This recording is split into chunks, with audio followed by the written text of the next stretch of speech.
contohnya adalah bantuan BLT dana kampung untuk kesejahteraan untuk keluarga urun.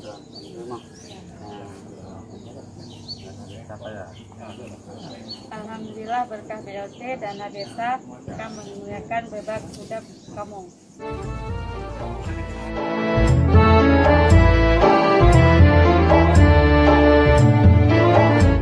Alhamdulillah, pada hari ini tanggal 14 Mei 2020, saya selaku Ketua Kampung Payah, Kecamatan Sukaria, Kota Sabang telah melakukan penyaluran BLT dana desa tahap pertama kepada warga miskin, non PKH, non BPMT, non kartu prakerja, warga miskin yang belum mendapat bantuan.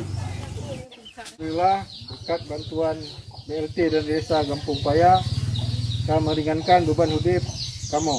Terima kasih Bapak Presiden, terima kasih Bapak Menteri. Alhamdulillah, Kampung Payah telah menyalurkan BLT dana desa tahap pertama untuk 62 KK yang hilangnya mata pencaharian karena COVID-19.